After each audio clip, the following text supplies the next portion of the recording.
Hello दोस्तों, नमस्कार। स्वागत है आपका हमारे यूट्यूब चैनल उत्तराखंड जी के वेरी इजी ट्रिक्स में। और आज की इस वीडियो में दोस्तों हम बात करेंगे हिंदी टेस्ट सीरीज पार्ट 46 के बारे में। और हिंदी की ये टेस्ट सीरीज दोस्तों हमारी हिंदी पोस्टमार्टम क्लासेस नाम से जानी जाती है, जिसमें आज हम आपके आगामी एग्जाम्स पटवारी, लेखपाल, बंदी रक्षक, police constable, forest guard, clerk, SI आदि एग्जाम्स हेतु दोस्तों 20 महत्वपूर्ण हिंदी के प्रश्नों के बारे में बात करने वाले हैं। जिस प्रकार से आपके एग्जाम में 20 प्रश्न पूछे जाते हैं, तो उसी लेवल पर दोस्तों हमने 20 क्वेश्चन आपके लिए बनाए हुए हैं। तो आप लोग इन 20 में से अपना स्कोर भी जरूर बताइएगा। और ये जो क्वेश्चन है ये हमने अपने प्रैक्टिस सेट के बेस से उठाए हुए हैं। वीडियो पसंद आती है तो वीडियो को लाइक जरूर करें, कमेंट जरूर करें, अपने दोस्तों के साथ में भी वीडियो को जरूर शेयर करें। अगर आपने इससे पहले की वीडियोस नहीं देखी हुई हैं दोस्तों, तो उन वीडियोस को भी आप जरूर देख लें, क्योंकि आपके एग्जाम्स के लिए वो सारी वीडियोस दोस्तों बहुत ज़्यादा महत्वपूर्ण रहने वाली हैं। और हाँ, अभी तक आपने प्ले स्टोर से हमारी एप्लीकेशन उत्तराखंड जी के वेरी इजी ट्रिक्स को डाउनलोड नहीं किया है, तो प्ले स्टोर से आप हमारी एप्लीकेशन उत्तराखंड जी के वेरी इजी ट्रिक्स को भी जरूर डाउनलोड कर लीजिएगा। चलिए शुरू करते हैं दोस्तों आज की इस वीडियो को। आज का हमारा पहला प्रश्न है कि दर्शन का तद्भव रूप क्या होगा। देखिए दोस्तों, जो ये दर्शन शब्द है ना, यह तत्सम शब्द है। और इसका तद्भव रूप क्या होता है? इसका तद्भव रूप होता है क्या दोस्तों? दर्शन। तत्सम शब्द क्या होते हैं? ऐसे शब्द जो संस्कृत के समान ही हिंदी में प्रयोग कर लिए जाते हैं, वो कहते हैं हमारे क्या? तत्सम शब्द। और तद्भव शब्द क्या आते हैं? तद्भव यानी कि तत् धन भव, यानी कि संस्कृत से परिवर्तित होते होते भाषा के विकास क्रम में जो शब्द हमारे परिवर्तित हो जाते हैं वह हमारे कहलाते हैं दोस्तों क्या? तद्भव शब्द। तो याद रखना आपको, तत्सम क्या होता है? वे शब्द जो संस्कृत के समान होते हैं वह सभी शब्द दोस्तों तत्सम शब्द होते हैं। और तद्भव शब्द क्या होता है? जो संस्कृत शब्दों से विकृत होकर जो शब्द बनते हैं या भाषा के प्रभाव के कारण जो शब्द परिवर्तित हो जाते हैं वह हमारे होते हैं तद्भव शब्द। जैसे कि अगर हम बात करें दोस्तों क्या, हस्त। हस्त क्या हमारा तत्सम शब्द है, और हिंदी में हम किसे क्या कहते हैं? हाथ कहते हैं। ठीक है। ऐसे कर्पूर, ये क्या हमारा तत्सम शब्द है, तो तद्भव में हम इसे क्या कहते हैं? सांझ कहते हैं। इस प्रकार के प्रश्न आपको याद रखने हैं। अब दोस्तों एक और प्रश्न यहाँ से एग्जाम में पूछा आता है कि देखिए, हिंदी में शब्दों के वर्गीकरण के अलग अलग आधार हैं। तो प्रश्न ये पूछा आता है कि उत्पत्ति, स्रोत या इतिहास के आधार पर शब्द कितने प्रकार के होते हैं। तो उत्पत्ति, स्रोत या इतिहास के आधार पर शब्द दोस्तों 5 प्रकार के होते हैं। बहुत बार एग्जाम में यह प्रश्न पूछा गया। कौन कौन से? तत्सम शब्द, तद्भव शब्द, देशज शब्द, विदेशज शब्द, और दोस्तों क्या? संकर शब्द। यह प्रश्न भी आपको याद रखना है। अगले प्रश्न की बात करते हैं कि मात्रानंद का संधि विच्छेद क्या होगा। तो मात्रानंद का दोस्तों संधि विच्छेद होता है आपका क्या? मात्र धन आनंद। मात्र धन आनंद दोस्तों मात्रानंद का आपका क्या होता है? संधि विच्छेद। मात्रानंद में कौन सी संधि होगी? मात्रानंद में दोस्तों आपकी होगी क्या? यण संधि। आपने नियम पढ़ा होगा, अगर ई उ या री के बाद में कोई भी भिन्न स्वर आता है दोस्तों, तो ई का यो बन जाता है, उ का वो बन जाता है, और री का रॉ बन जाता है। तो देखिए, मात्र री के बाद में दोस्तों क्या आ रहा है? कोई भी भिन्न स्वर आ रहा है तो क्या बन जाएगा? रा बन जाएगा। तो ये हो जाएगा मात्रानंद। तो मात्रानंद का संधि विच्छेद होगा मात्र धन आनंद, और यहाँ पर कौन सी? यण संधि होगी। और संधि आपको बताइए दोस्तों, दो समीपवर्ती वर्णों के मेल से जो विकार या परिवर्तन उत्पन्न होता है उसे संधि कहते हैं। संधि के मुख्यतः 3 भेद होते हैं: स्वर संधि, व्यंजन संधि और विसर्ग संधि। स्वर संधि के भी दोस्तों बाद में 5 भेद होते हैं: दीर्घ स्वर संधि, गुण स्वर संधि, वृद्धि स्वर संधि, यण स्वर संधि और अयादि स्वर संधि। अगले प्रश्न की बात करते हैं, मुख्यतः प्रत्यय कितने प्रकार के होते हैं। तो मुख्यतः दोस्तों जो प्रत्यय होते हैं ये आपके 2 प्रकार के होते हैं। एक होता है कृत प्रत्यय, जिसे दोस्तों कृदांत प्रत्यय भी बोलते हैं, और दूसरा होता है क्या? तद्धित प्रत्यय, जिसे तद्धितांत प्रत्यय भी दोस्तों कहते हैं। प्रत्यय क्या कहते हैं? वे शब्दांश जो शब्दों के अंत में जुड़कर उसके अर्थ में परिवर्तन लाते हैं, उसके अर्थ में विशेषता लाते हैं, या उसका शब्द का परिवर्तन कर देते हैं, तो वो हमारे क्या? प्रत्यय कहलाते हैं। अब प्रत्यय दोस्तों 2 प्रकार के होते हैं। एक होता है कृत प्रत्यय और दूसरा होता है तद्वित प्रत्यय। तो अब जो कृत प्रत्यय होता है दोस्तों, तो संज्ञा के मूल रूप यानी कि धातु के बाद में जो प्रत्यय लगते हैं उसे कृत प्रत्यय कहते हैं, और कृत प्रत्यय से बने शब्दों को दोस्तों कृतांत प्रत्यय कहते हैं। दूसरा होता है क्या? तद्वित प्रत्यय। तो तद्वित प्रत्यय क्या होते हैं? ऐसे प्रत्यय जो संज्ञा, सर्वनाम, विशेषण अथवा अव्यय से जुड़ते हैं तो वह तद्वित प्रत्यय कहलाते हैं, और तद्वित प्रत्यय से बने शब्द हमारे तद्वितांत प्रत्यय कहलाते हैं। यह प्रश्न दोस्तों एग्जाम में पूछा जाता है कृत प्रत्यय और तद्वितांत प्रत्यय से। याद रखना आपको, या कृतांत प्रत्यय और तद्वितांत प्रत्यय से। कृत प्रत्यय क्या होता है? धातु के बाद में जो प्रत्यय जुड़ते हैं उसे बोलते हैं कृत प्रत्यय, और संज्ञा, सर्वनाम, विशेषण, अव्यय यानी कि धातु को छोड़कर अन्य के साथ में जो प्रत्यय जुड़ते हैं उन्हें कहते हैं क्या? तद्वितांत प्रत्यय। आपको यह प्रश्न याद रखना है। आंसर हो जाएगा 2 प्रकार के मुख्यतः यह होते हैं। अगला प्रश्न है, दुष्ट, कड़ा, तीक्ष्ण के लिए अनेकार्थी शब्द कौन सा उचित है। ठीक है। तो दुष्ट, कड़ा और तीक्ष्ण के लिए दोस्तों अनेकार्थी शब्द उचित होगा क्या? खर। खर के अनेकार्थी शब्द हैं क्या? दुष्ट या दुष्ट के अनेकार्थी शब्द हैं खर, कड़ा और तीक्ष्ण। आंसर हो जाएगा खर। अगले प्रश्न की बात करते हैं, मार्तंड शब्द का पर्यायवाची शब्द क्या होगा। चंद्रचूड़, अंशुमाली, निशाकर या फिर सुधांशु। तो अगर हम बात करें दोस्तों, क्या मार्तंड शब्द का पर्यायवाची शब्द होता है क्या? अंशुमाली होता है मार्तंड शब्द का पर्यायवाची शब्द। और ये मार्तंड और अंशुमाली दोनों किसके पर्यायवाची हैं दोस्तों? सूर्य के पर्यायवाची हैं। ठीक है, सूर्य के कुछ अन्य पर्यायवाची क्या क्या होते हैं? सूर्य होता है, आर्यमन होता है, आदित्य होता है, दिवाकर होता है, भास्कर होता है, प्रभाकर होता है, अंशुमाली होता है, विभाकर होता है, भास्वत होता है। ठीक है, इसी के साथ साथ में दोस्तों मिहिर होता है, अरुण होता है, और अर्रपति होता है, भानु होता है, हंस होता है। यह सभी आपके क्या हैं? सूर्य के पर्यायवाची शब्द होते हैं। जबकि चंद्रचूड़, निशाकर और सुधांशु ये किसके पर्यायवाची हैं? यह दोस्तों चंद्रमा के पर्यायवाची शब्द हैं। क्या? चंद्रचूड़, निशाकर और सुधांशु। इसी के साथ साथ में चंद्रमा के अन्य पर्यायवाची होते हैं दोस्तों आपका विधु, शुभांशु और औषधीश, निशापति। ठीक है, अब्ज, नक्षरेख, छपाकर, ये सभी आपके चंद्रमा के पर्यायवाची शब्द होते हैं। जबकि अंशुमाली, मार्तंड ये क्या है? सूर्य के पर्यायवाची शब्द। आंसर हो जाएगा अंशुमाली। अगले प्रश्न की बात करते हैं। निम्न में से यण संधि का उदाहरण कौन सा नहीं है? धनैश्वर्य, देवीऐश्वर्य, अत्यैश्वर्य या फिर मृत्योदार्य। देखिए दोस्तों, आपको यण संधि का एक नियम पता, मैंने आपको शॉर्टकट की भी बताई हुई थी। अगर यो, वो, रॉ, लॉ के पहले कोई भी आधा वर्ण आता है तो वहाँ पर हमारी क्या होती है? यण संधि होती है। तो यहाँ पे देखते ही आप समझ सकते हैं। देखिए, यो से पहले आधा वो आ रहा है, यो से पहले आधा तो आ रहा है, यो से पहले आधा तो आ रहा है। तो यो व रो के पहले जब भी कोई आधा वर्ण आता है तो वहाँ पर हमारी यण संधि होती है। तो इन तीनों ऑप्शन में दोस्तों हमारी यण संधि किसमें दी है दोस्तों? धनैश्वर्य में हमारी यहाँ पर यण संधि नहीं है। यण संधि का नियम भी आपको बताया। अगर ई उ री के बाद में कोई भी भिन्न स्वर आता है तो ई का यो बन जाता है, उ का वो बन जाता है, और री के बाद में दोस्तों री का क्या बन जाता है? रॉ बन जाता है। तो यहाँ पर है यण संधि का उदाहरण दोस्तों आपका क्या है? धनैश्वर्य आपका यण संधि का उदाहरण नहीं है। जबकि देवीऐश्वर्य, अत्यैश्वर्य और मत्योदार्य है। आप देखिए, देवीऐश्वर्य का संधि विच्छेद करेंगे आप तो देवी धन ऐश्वर्य, देवीऐश्वर्य। ठीक है, ई के बाद में ऐ आ रहा है। ठीक है, अत्यैश्वर्य अति धन ऐश्वर्य। ठीक है, मृत्युदार्य मृत्यु धन औदार्य, मृत्योदार्य। ठीक है, इस प्रकार से आप इसका संधि विच्छेद कर सकते हैं। ठीक है, अब धनैश्वर्य की बात करें तो धन धन ऐश्वर्य, धन धन ऐश्वर्य। ओ के बाद में क्या आ रहा है दोस्तों? ऐ आ रहा है। तो आपको याद रखना है, अगर ओ या आ के बाद में ए या ऐ आता है तो दोनों के मेल से क्या हो जाता है? ऐ हो जाता है। और अगर ओ या आ के बाद में ओ या औ आता है तो दोनों के मेल से अब हो जाता है। धनैश्वर्य में क्या हो जाएगा? धन धन ऐश्वर्य, धन धन ए ऐश्वर्य। तो ये जाएगा, दो मात्राएं हो जाएगी धनैश्वर्य। तो जहाँ पर दो मात्राएं होती हैं, इसका भी एक दोस्तों लॉजिक मैंने आपको बताया था, वहाँ पे वृद्धि संधि होती है। तो और ओ या आ के बाद में ए ऐ या ओ औ आता है तो ओ या आ के बाद में ए या ए आएगा तो उसका ऐ बन जाता है, ओ या ओ आएगा तो उसका औ बन जाता है। ये नियम मैंने आपको सारे दोस्तों बता रखे हैं। ठीक है, तो धनैश्वर्य में आपकी कौन सी वृद्धि संधि होती है? अगले प्रश्न की बात करें। निम्न में से स्त्रीलिंग शब्द का उदाहरण नहीं है। स्त्रीलिंग शब्द दोस्तों जिससे स्त्री जाति का बोध होता है, पुल्लिंग शब्द जिससे पुल्लिंग जाति का बोध होता है। ठीक है, अब कौन सा स्त्रीलिंग शब्द नहीं है पूछा गया। देखिए दोस्तों, पत्नी क्या है आपका? स्त्रीलिंग शब्द है, बिल्कुल सही है। ठीक है, माला भी आपका स्त्रीलिंग शब्द है, बिल्कुल सही है। जनता भी आपका स्त्रीलिंग शब्द के अंतर्गत आती है। ठीक है, और कौन सा आपका स्त्रीलिंग शब्द दोस्तों इसमें से नहीं है? कौवा आपका इसमें से क्या है दोस्तों? स्त्रीलिंग शब्द नहीं है। अगले प्रश्न की बात करते हैं कि फीचर लेखन की शैली काफ़ी हद तक किस शैली की तरह होती है? तो फीचर लेखन की जो शैली होती है वह काफ़ी हद तक दोस्तों आपकी कथात्मक शैली की तरह होती है। कौन सी? कथात्मक शैली की तरह होती है। और वहीं समाचार लेखन की शैली कौन सी होती है दोस्तों? तो समाचार लेखन की शैली होती है दोस्तों क्या? उल्टा पिरामिड शैली, उल्टा पिरामिड शैली होती है समाचार लेखन की शैली। जबकि फीचर लेखन की शैली कथात्मक शैली की तरह होती है। और फीचर लेखन की शैली को दोस्तों आप क्या क्या कह सकते हैं? सीधा पिरामिड शैली में फीचर लेखन किया जाता है। अगला प्रश्न है, जब किसी शब्द का प्रयोग एक ही बार किया जाता है लेकिन उससे अर्थ अलग अलग निकलते हैं तो वहाँ पर कौन सा अलंकार होता है? अच्छा प्रश्न है दोस्तों।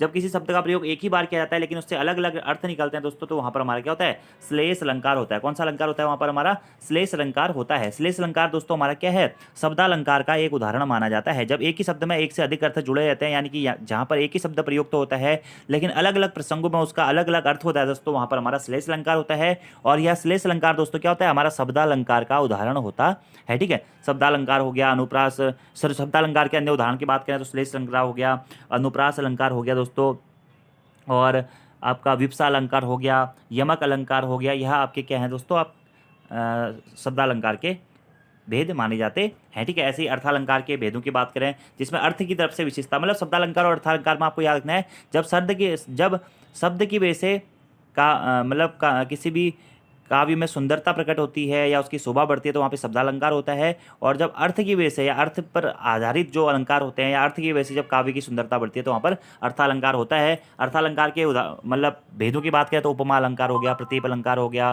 संदेह अलंकार हो गया, उत्प्रेक्षा अलंकार हो गया, उपमा अलंकार हो गया, अतिशयोक्ति अलंकार हो गया, यह सभी अर्थालंकार के उदाहरण है। लेकिन जब एक ही शब्द का प्रयोग एक बार किया जाता है लेकिन उससे अलग अलग अर्थ निकलते हैं तो वहाँ पर हमारा श्लेष अलंकार होता है। अनुप्रास अलंकार क्या होता है दोस्तों? अनुप्रास अलंकार में जब एक ही वर्ण की आवृत्ति बार बार होती है तो वहाँ पर क्या होता है? अनुप्रास अलंकार होता है, याद रखना आपको। अगले प्रश्न की बात करते हैं, विशेषज्ञ का अर्थ क्या होता है? तो विषय को विशेष रूप से जानने वाला, विषय को विशेष रूप से जानने वाले के लिए किया जाता है शब्द का प्रयोग, क्या? विशेषज्ञ। अगला प्रश्न है, लिपि के विकास के क्रम में पहली लिपि कौन सी है? ठीक है, तो लिपि के विकास का क्रम दोस्तों आपको याद रखना चाहिए सबसे पहले। तो लिपि के विकास के क्रम में सबसे पहली लिपि आती है क्या? चित्रलिपि। चित्रलिपि के बाद में क्या आता है? आता है सूत्रलिपि। सूत्रलिपि के बाद में क्या आता है दोस्तों? आता है प्रतीकात्मक लिपि। प्रतीकात्मक लिपि के बाद में क्या आता है दोस्तों? भावात्मक लिपि या भावमूलक लिपि। ठीक है, और उसके बाद में आता है दोस्तों आपका क्या दोस्तों? अक्षरात्मक लिपि। और उसके बाद में आपकी आती है दोस्तों क्या? वर्णात्मक लिपि। तो यह क्रम आपको याद रखना है लिपि के विकास का सही क्रम में। पहली लिपि कौन सी है? चित्रलिपि है, दूसरी है सूत्रलिपि, तीसरी लिपि है दोस्तों आपके प्रतीकात्मक लिपि, चौथी है दोस्तों भावमूलक लिपि, पांचवी अक्षरात्मक लिपि और फिर आती है दोस्तों वर्णात्मक लिपि। और हमारी देवनागरी भाषा जो हमारी लिपि है, हमारी लिपि कौन है वर्तमान में? क्या है? हमारी देवनागरी लिपि है दोस्तों। तो उस लिपि का विकास किससे हुआ है पूछा जाता है प्रश्न, तो ब्राह्मी लिपि से दोस्तों, या ब्राह्मी लिपि को देवनागरी लिपि की आदि जननी के रूप में माना जाता है। और देवनागरी लिपि किस में लिखी जाती है दोस्तों? तो अक्षरात्मक रूप में यह लिखी जाती है। या देवनागरी क्या है? एक अक्षरात्मक लिपि है, आप यह भी कह सकते हैं।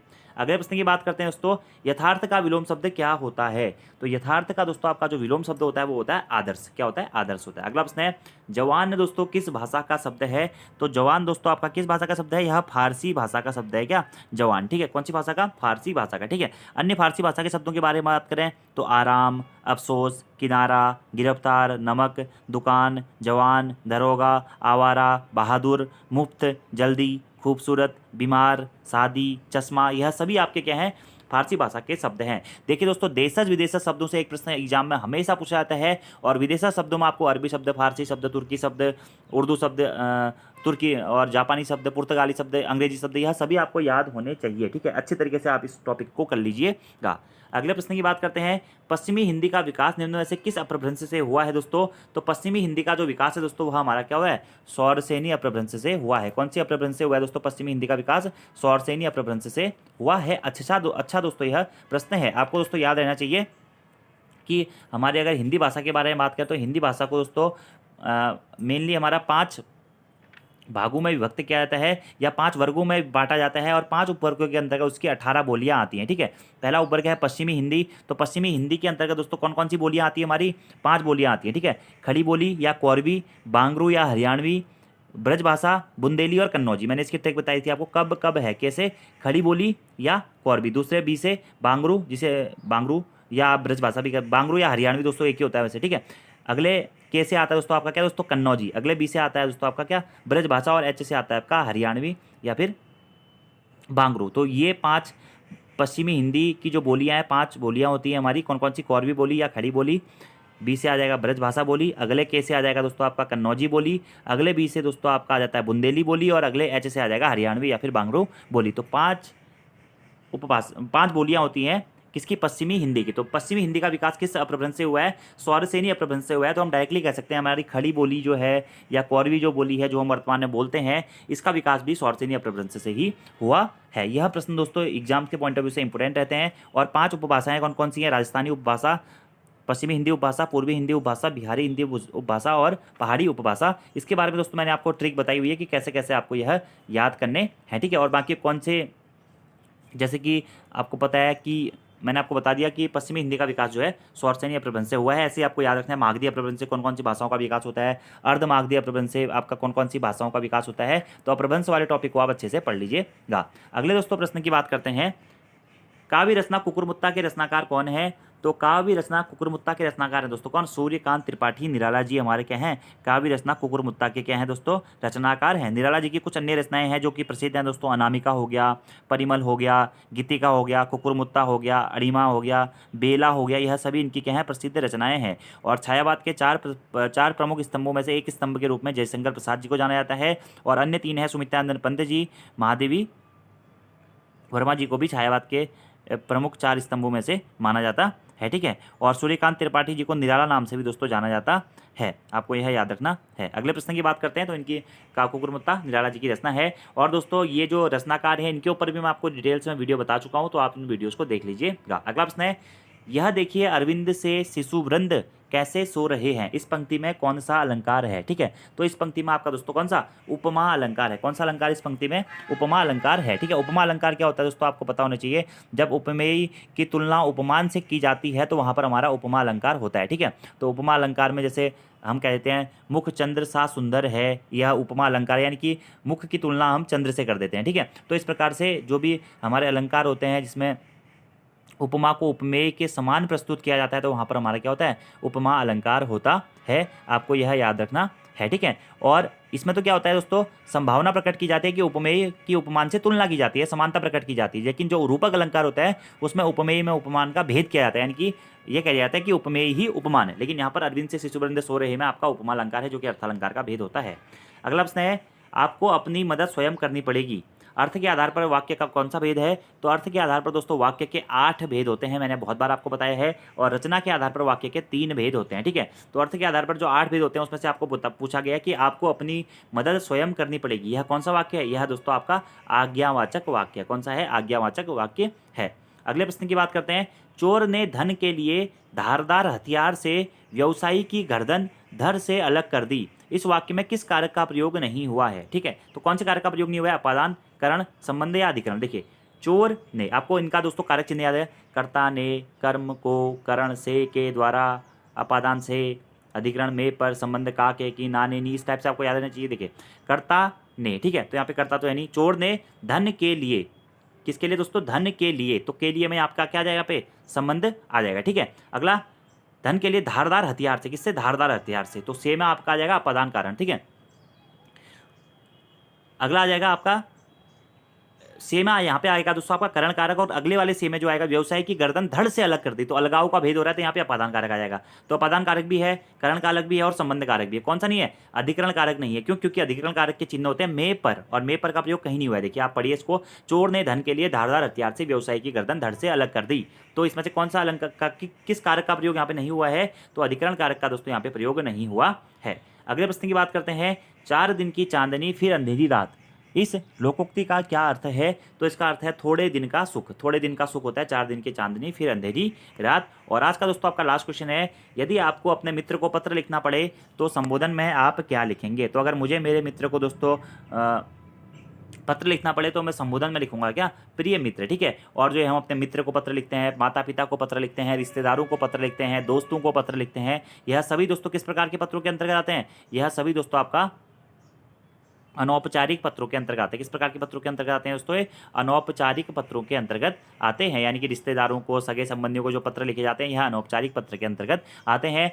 और सरकारी विभागों को या एक विभाग से दूसरे विभाग को या प्रिंसिपल को जो पत्र लिखे जाते हैं तो वह हमारे कौन से औपचारिक पत्रों के अंतर्गत आते हैं। यानी कि सभी सरकारी जो पत्र होते हैं अधिकतर वह औपचारिक पत्र होते हैं, और जो अपने मित्रों, सगे संबंधी, रिश्तेदार को जो पत्र लिखे जाते हैं वह दोस्तों अनौपचारिक पत्र होते हैं। तो यहाँ पर दोस्तों हमने हिंदी के 20 प्रश्नों के बारे में बात कर ली है। आपको ये हिंदी के 20 प्रश्न कैसे लगे और आपका 20 में से दोस्तों कितना स्कोर था, ये आपको कमेंट बॉक्स में जरूर बताना है। और दोस्तों देखिए मैंने आपको डिटेल में इस वीडियो में इसलिए एक्सप्लेन नहीं किया हुआ है ना, क्योंकि ये सारी चीज़ें दोस्तों मैं आपको पुरानी वीडियोज़ में डिक्टेट करते हुए आया हूँ। अगर आप ये हिंदी की दोस्तों अभी 46वां पार्ट है तो एग्जाम से पहले 50 पार्ट आपके हो जाएंगे। अगर आप ये 50 पार्ट भी एग्जाम में देख के चले जाते हैं ना पूरे के पूरे, तो आप हिंदी में दोस्तों 15 नंबर तो मेरे ख्याल से आराम से ले आएंगे, क्योंकि मैंने सब चीज़ें बता रखी है। देखिए पत्र लेखन में मैंने आपको औपचारिक अनौपचारिक पत्रों के ऊपर 4 वीडियो दे रखी हैं, आपको मैंने लेखकों के ऊपर, गद्य पद्य के जो लेखक है उनके ऊपर वीडियो दे रखी है, हिंदी भाषा के विकास क्रम से लेकर के, संधि से लेकर के, जब जिस भी प्रश्न में जो भी टॉपिक्स आते थे उन टॉपिकों के बारे में मैंने आपको डिटेल में एक्सप्लेन किया हुआ है, तो आप उन वीडियोज़ को जरूर देख लीजिएगा। और अगर आप हिंदी के ऐसे ही टेस्टों की प्रैक्टिस करना चाहते हैं दोस्तों, तो आप प्ले स्टोर से हमारी एप्लीकेशन उत्तराखंड जीके वेरी जी ट्रिक्स को डाउनलोड कर लीजिएगा। वहाँ पे हिंदी का एक टॉपिक वाइज बैच है दोस्तों, आप उसमें से प्रैक्टिस सेट को अटेम्प्ट कर सकते हैं। तो आज की वीडियो में इतना ही दोस्तों, thank you, thanks for watching video, see you next time, धन्यवाद।